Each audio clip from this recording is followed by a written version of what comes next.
విచారణకు హాజరు కావాలంటూ నోటీసులు జారీ చేసే ఛాన్స్ ఉందంటూ ఇప్పటికీ ఆ అంశానికి సంబంధించిన డిస్కషన్స్ జరుగుతున్నాయి. ఇప్పటికీ హరీష్ రావు, కేటీఆర్, సంతోష్ రావులకు నోటీసులు జారీ చేసింది సిట్ విచారించింది కూడా. నోటీసులు ఇస్తే కేసీఆర్ విచారణకు వెళ్తారా లేదా అనే దానిపై ఉత్కంఠ నెలకొంది. మరి ముఖ్యంగా గత కొద్ది రోజులుగా కీలకమైన పరిణామాలు చోటు చేసుకుంటున్నాయి. ఇదే అంశం మీద ఇటు బీఆర్ఎస్ కూడా ధీటైన వ్యాఖ్యలే చేస్తోంది. ఇటు బీఆర్ఎస్ ఏం చేయబోతోంది? మాజీ ముఖ్యమంత్రి బీఆర్ఎస్ అధినేత కేసీఆర్ రేపు విచారణకు వెళతారా? ఇన్ఫాక్ట్ నోటీసులు ఇస్తే కనుక ఆయన విచారణకు వెళ్ళే అవకాశం ఉందా?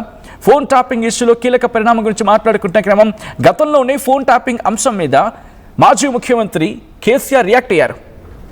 అది మాకే సంబంధం ఉంటుంది, అది ఇంటెలిజెన్స్ వ్యవహారం, అది ఇంటెలిజెన్స్ చూసుకుంటూ ఉంటుంది, అధికారులు చూసుకుంటూ ఉంటారంటూ కూడా గతంలోనే వ్యాఖ్యానించారు.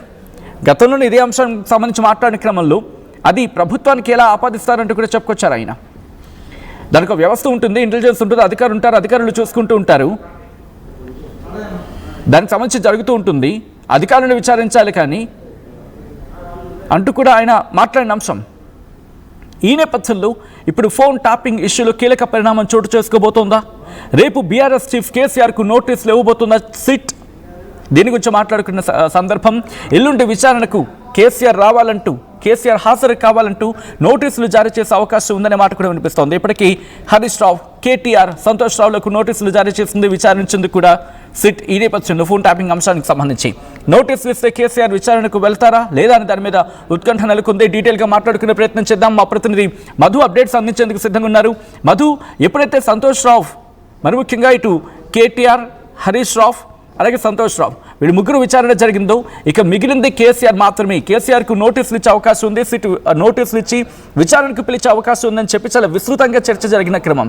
ఈ నేపథ్యంలో నిజంగా మధు, ఇన్ఫాక్ట్ కేసీఆర్ ఇప్పుడు విచారణకు వెళ్ళే అవకాశం ఉందా? నోటీసులు ఇవ్వబోతోందా ఇంతకీ సిట్? ఎటువంటి చర్చ ఉంది మధు? ఎగ్జాక్ట్, అంటే ఇప్పటికే ఆల్రెడీ ముగ్గురికి బీఆర్ఎస్ పార్టీకి సంబంధించిన నాయకులు ముగ్గురికి నోటీస్, ఒకటి హరీష్ రావు, కేటీఆర్, సంతోష్ రావు నెక్స్ట్ కేసీఆర్ కి నోటీసులు ఇవ్వనున్నట్టుగా ప్రచారం జరుగుతా ఉంది. ఇప్పటికే ఈ అంశానికి సంబంధించి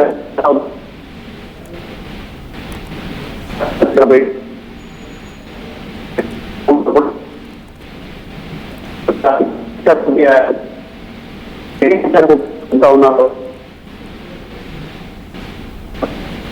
మధు, ఐ రిక్వెస్ట్ ఒకసారి మీ లైన్లో ఉండే ప్రయత్నించండి, చిన్న టెక్నిక్గా గ్లిచ్ ఉంది, మళ్ళీ మీ దగ్గరికి వచ్చే ప్రయత్నం చేస్తాను.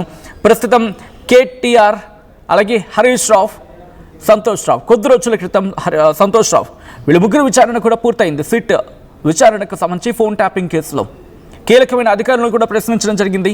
ప్రభాకర్ రావు కావచ్చు, వీళ్ళందరినీ కూడా విచారించిన సందర్భం. ఇప్పుడు సిట్ కీలకమైన విచారణకు సిద్ధం కాబోతోందా?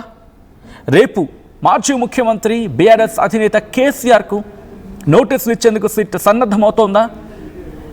Interesting development. ఒకవేళ అదే జరిగితే కనుక బీఆర్ఎస్ ఎలా వెళ్ళబోతోంది? గతంలోనే చెప్పుకొచ్చారు కవిత, ఒకవేళ కేసీఆర్ వరకు వస్తే కనుక ఎలా చూస్తూ ఊరుకుంటారు అంటూ బీఆర్ఎస్ని ప్రశ్నించారు. ఇప్పుడు కవిత రియాక్షన్ ఎలా ఉండబోతోంది? ఆయన మీద ఎలా మచ్చ వాలనిస్తారు అంటూ బీఆర్ఎస్ని ప్రశ్నించారు కవిత గతంలో కూడా. ఈ నేపథ్యంలో కేసీఆర్కి నోటీసులు ఇస్తే కనుక రాష్ట్రంలో ఎటువంటి పరిస్థితులు ఉండాలి? ఆయనకు నోటీసులు ఇవ్వడం ఏంటి?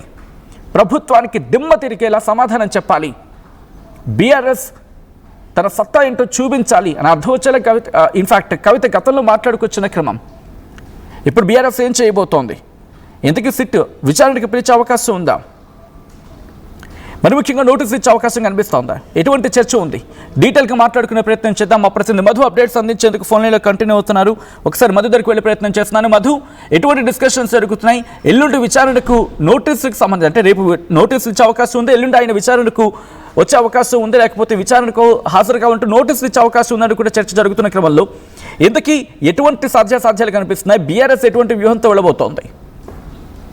బీఆర్ఎస్ పార్టీకి సంబంధించి మాజీ మంత్రి కేటీఆర్ కు నోటీసులు ఇచ్చారు. తర్వాత మాజీ రాజ్యసభ సభ్యుడు సంతోష్ రావుకి నోటీసులు ఇచ్చారు, విచారించారు. వీటికి సంబంధించి మళ్ళీ అవసరమైతే మళ్ళీ రావాల్సి ఉంటుంది అనేటువంటి స్టేట్మెంట్ చేశారు. సో ఈ అంశానికి సంబంధించి త్వరలోనే కేసీఆర్ కూడా విచారణలో భాగంగా ఇచ్చే అవకాశం ఉంది అనేటువంటి చర్చ కొనసాగుతా ఉంది. ఈ అంశానికి సంబంధించి ముగ్గురుతో భేటీ అయ్యారు. కేసీఆర్ ఫామ్ హౌస్ లో ఇప్పుడు ఒకవేళ ఆయన నోటీసులు ఇస్తే నోటీసులకు హాజరు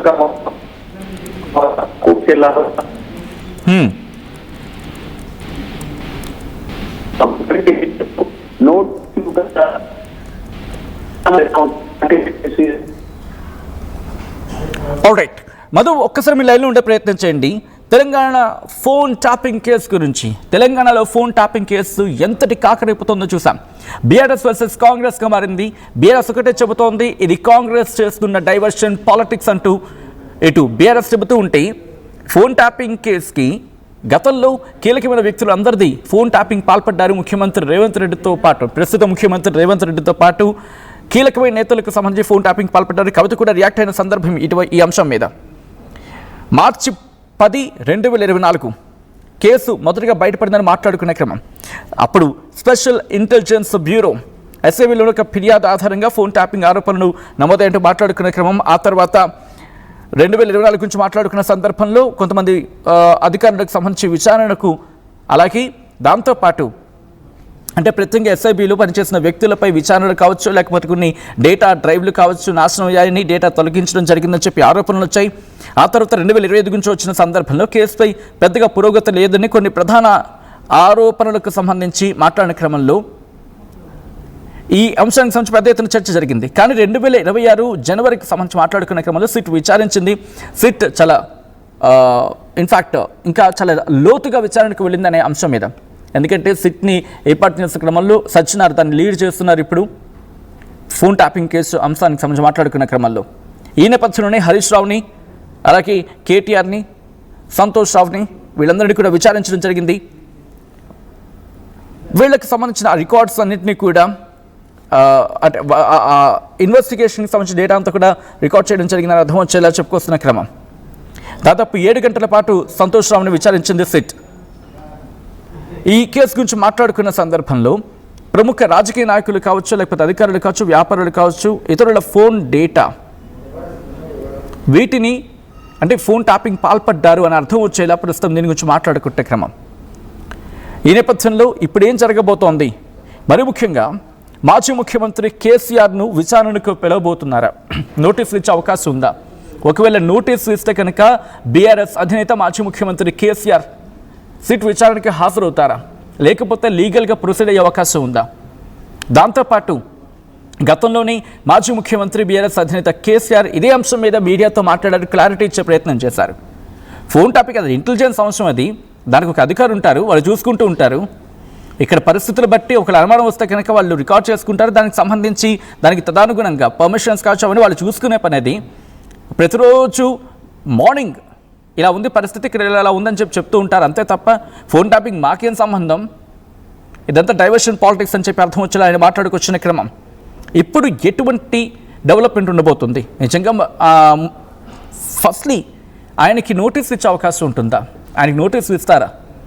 లేకపోతే నోటీసులు ఇచ్చిన తర్వాత విచారణకు హాజరమని చెప్పి నోటీసులు ఇస్తే అప్పుడు బీఆర్ఎస్ అధినేత మాజీ ముఖ్యమంత్రి కేసీఆర్ ఆయన విచారణకు హాజరవుతారా?